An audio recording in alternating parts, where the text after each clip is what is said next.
Hey everybody, I'm Mariah. And I'm Victoria. And this is The Church Chat. You didn't do it! You didn't do it! I was like, why are you looking at me like Because you didn't do it! The Church Chat. Woo! Maybe everybody's getting old with that. No, it's our theme. It's our theme song. We have to do it. Song. And you weren't going to do it. I and know. I literally just looked at you like you were crazy. I know. I was like, why are you looking at me Why like are you not doing it? It's The Church Chat. It's okay, I did it 3 times. Okay, yeah, that makes up for it. So this is week 5, podcast number 5. I love it. That means we've done this a whole month. I'm so proud of us. I know, me We're too. so consistent with it. We are. We've been very consistent and very, I just feel like it's been really good for me too. Especially 100%. these topics too. Like, because I'm really researching and I'm going into the Bible. Not that I don't normally, but I mean, like, it's just been really good for me. And the conversations too. So Yeah. I love it. I'm so excited I love about it too. this week. It's helping us grow. It really and is. helping everyone and hopefully else. it's helping everybody else. So I'm pumped about this week because it is something that I know about very, very well. And affects us both. Yeah. And Yes. I feel like is a big deal in this generation too. Huge deal. Yeah. I agree. So you want to tell them what we're talking about today? We're talking about anxiety. Anxiety. If you sing it, it makes it a little better. Yeah. Anxiety. Makes it less like deep, I guess. Anxiety. Oh man. It's Whew. a tough one. That Tough is topic. a tough topic to deal with. But like I said, I feel like a lot of people deal with this. So I think hopefully this will help somebody. I know it helped me just doing research about it. Yeah.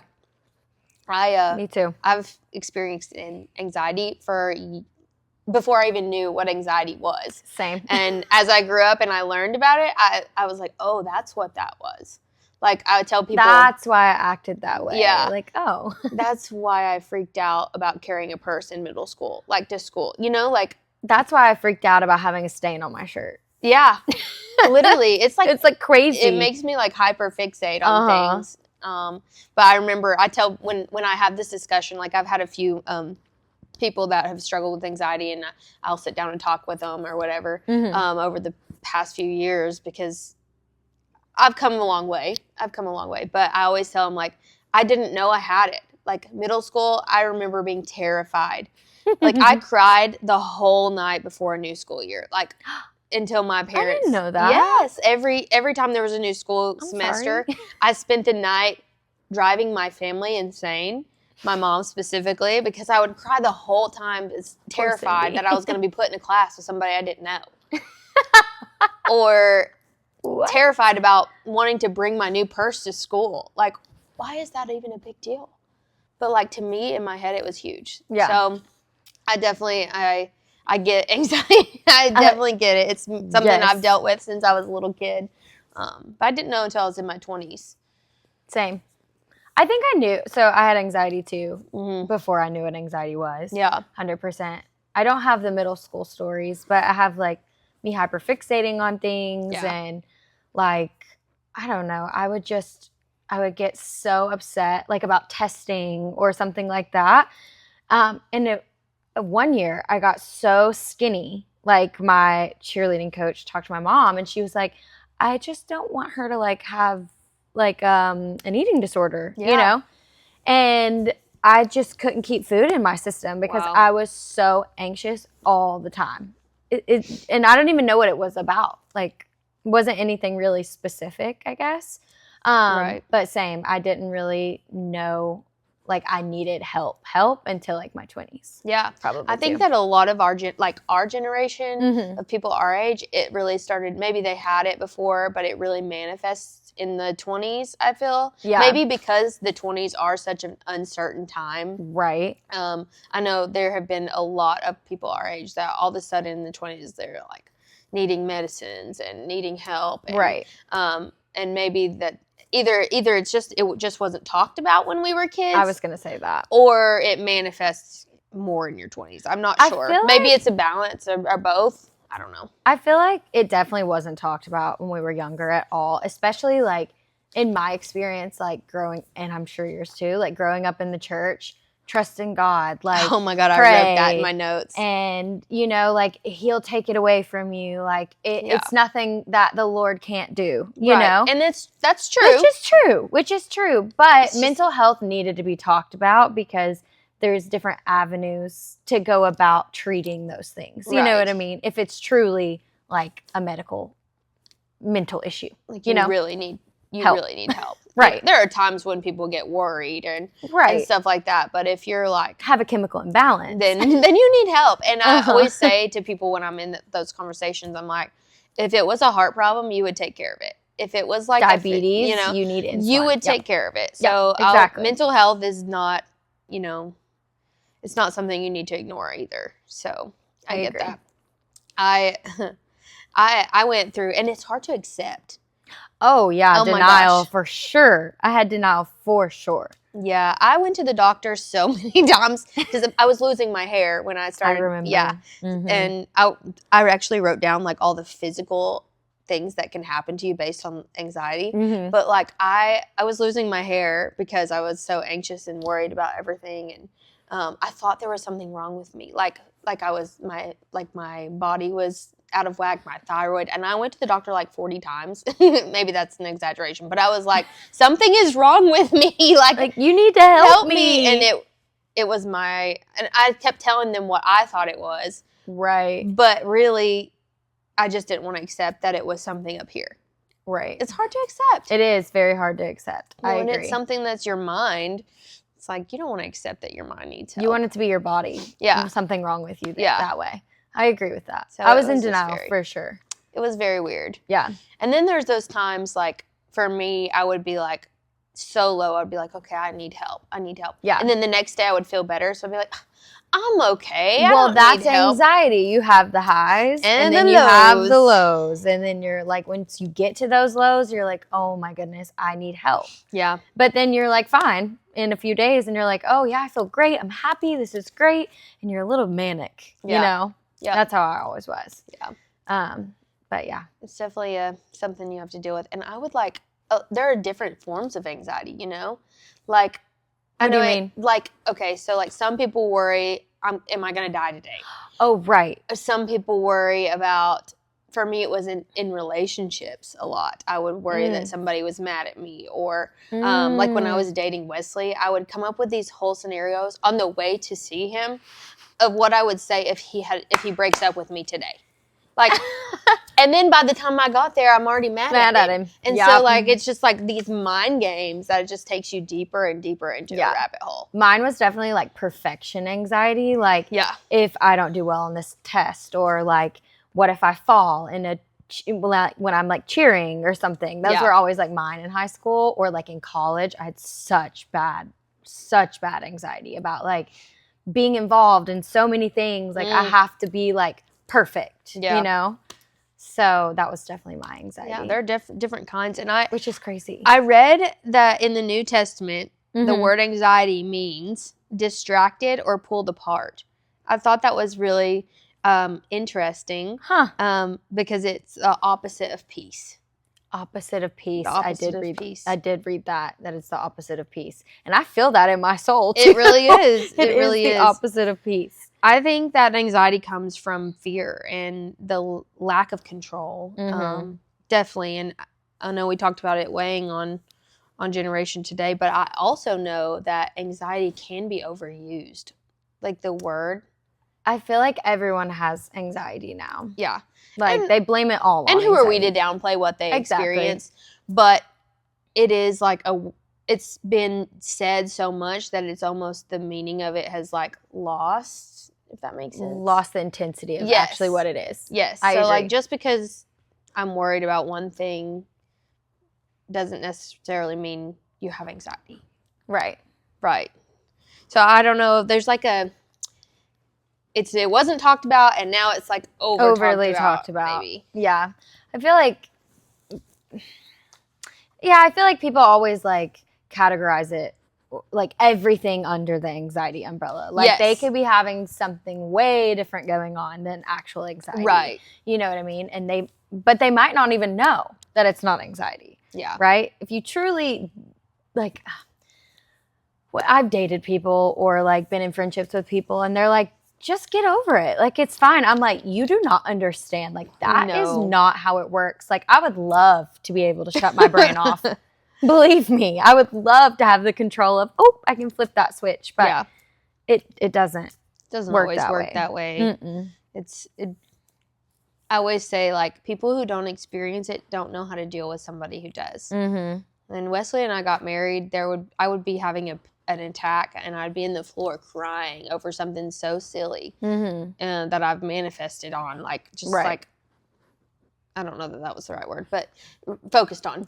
And he wouldn't know how to deal with me, so he would just be like looking at his phone or like pretending like that wasn't happening because he didn't know what to do. Right. And we had to learn. He had to learn how to help me, you know, in those situations. But I was reading a couple of verses. Actually, I wrote on here that being raised Christian, people, the common answer for anxiety is just trust in God. You'll be fine. Just cast all your care on Him, and that is so true. You do, yeah. Cast all your anxiety on Him because He cares for you. 1 Peter 5:7. Yep. And those are great verses, and they're true. They are true, but sometimes it's just harder or easier said than done. Is this when we talk about meds? We can. We want to go ahead and get in it? We can. Well, we both are on meds. Yep. I don't know if you wanted me to say that. That's fine. But we're both on anxiety. I'm not ashamed that I have to take care of myself. No. And I was reading online today. It said, let me see. And I thought this was perfect. That passages, so Christians interpret biblical passages about not worrying as a call to trust God, which we just talked about, right? But we don't take it as an instruction to avoid seeking help for mental health issues. Yeah. Because God tells us, like, multiple times in the Bible to be wise. There is a difference between trusting and being wise in your life. Exactly. Like Proverbs 16:16. How much better to get wisdom than gold, to get insight rather than silver. Yeah. And Proverbs 4:7. Wisdom is the principal thing, therefore get wisdom. Yeah. So He wants us to be wise, and He wants us to take care of ourselves. But also, like, us fearing Him and trusting Him is the beginning of wisdom. So it all, like, goes hand in hand. It's all tied together. Exactly. Yeah. There are some people that believe that taking medicines is you not relying on God, and you know, and it's of the devil. I've heard somebody say that before. I personally don't agree with it. But that's just my own belief because I know what I needed. And I know how much my life has benefited from taking care of myself and my relationship with God. Because when I was in that place of despair, and I couldn't even enjoy the good things in my life because you were worrying about so many other things. I remember, and it's so hard for me to, like, talk about this, but I remember sitting in my car one night praying, and I don't even want to say this out loud, but praying that somebody would hit me.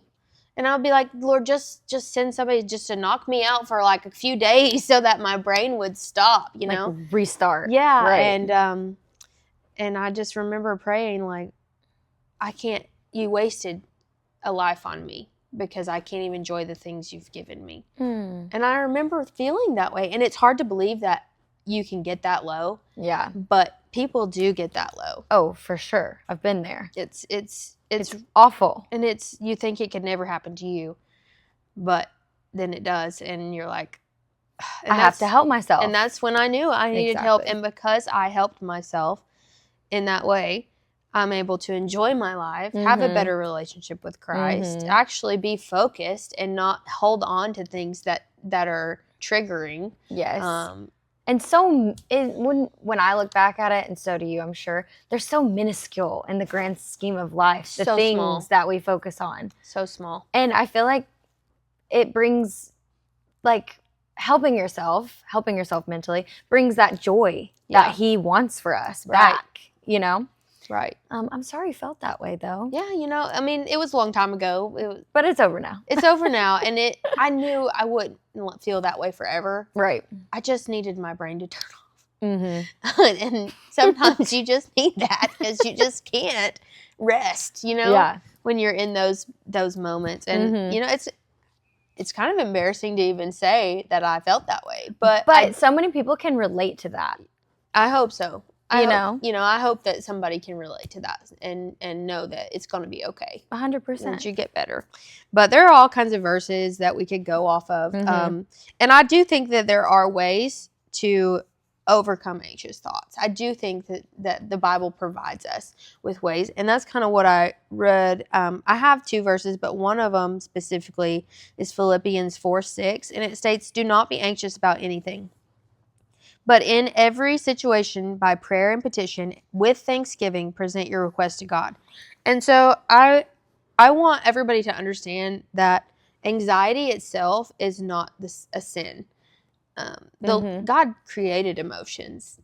They're a blessing from God that we get to love and we get to have joy and we get to do that. It's what we do with that anxiety emotion that is the issue.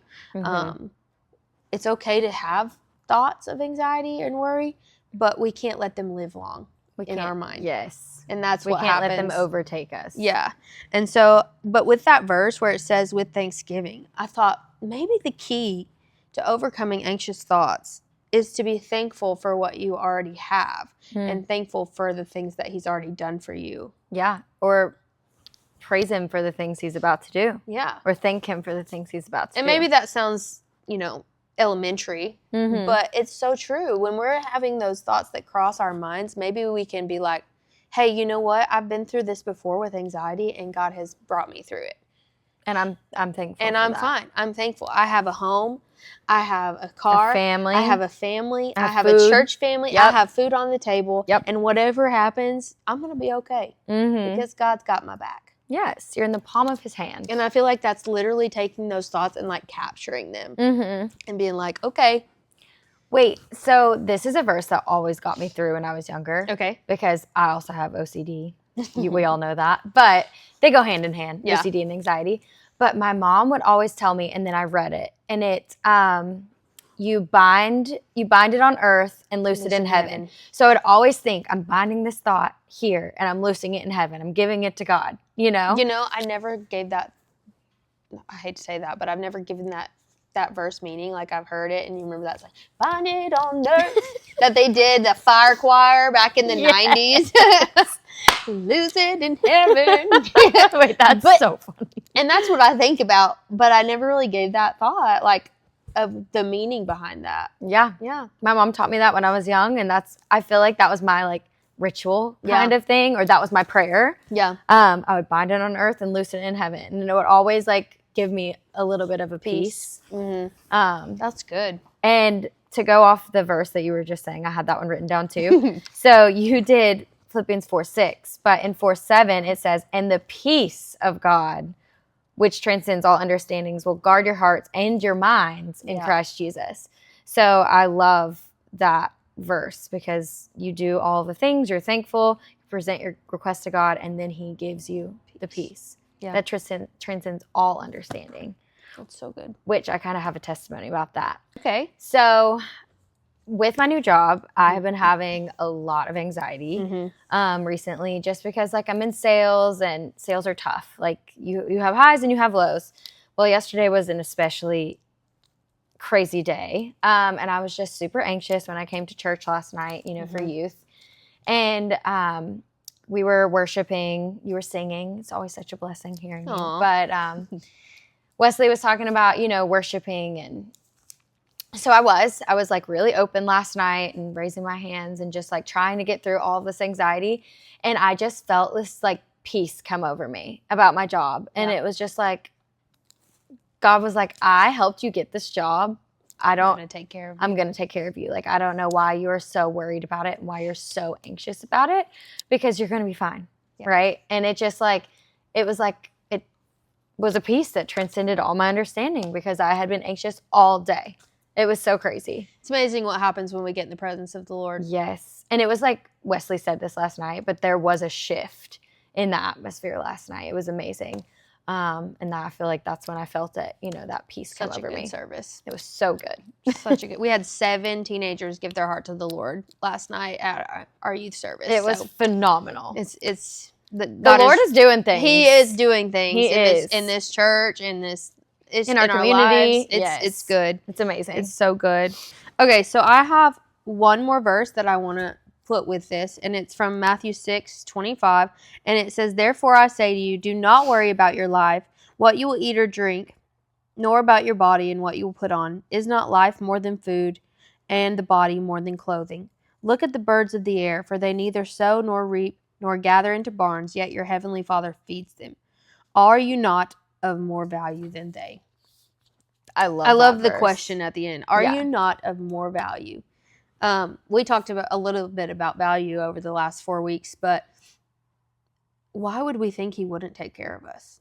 He cares about the birds. We're his prize. We are his prize. He didn't have to create us. We're his children. Mm-hmm. When I think about my little girl, she's rotten and she gets most of what she wants because I love her and I want her to be happy. Right. She's rotten and she gets disciplined, and so do we. Right. God, is a just God, but why would we think he wouldn't take care of us? And while we're talking, this just came into my head, and it kind of shows like the whole point of salvation. Like, God cared so much about us that he sent his son to die for us, that we would spend eternity with him. Mm-hmm. That's how much he cares about us. Yep. Like, he's caring for the birds. And we spend so much time wasted worrying about little things in life when it's we're not looking at the whole picture of eternity. Yeah. So Wesley talked about eternity last night, and I got he gave a really great point that I had never thought about before. Like, we always talk about in like Pentecostal churches or like growing up and the Bible Belt. Hell and brimstone. Hellfire and brimstone, right? But he made the point that eternity away from God is a separation. Yeah. So imagine spending eternity separated from your Creator, who cares about you so much and loves you so much. Yeah. I'm not even thinking about hellfire and brimstone anymore. Like, I'm thinking of the misery that I would be in without God's presence, without his love and his kindness and his glory, So he cares so much for us. Are we not of more value than they? That's crazy. Yeah. I'm really going to have to think on this one today. This is a good combo. This is a great combo. I love it. Well, we hope you guys got something out of it. And I'm not good at the closing. I know I got something out of it, and we look forward to doing this again next week. We'll see you guys. Bye. Thanks for listening. Bye.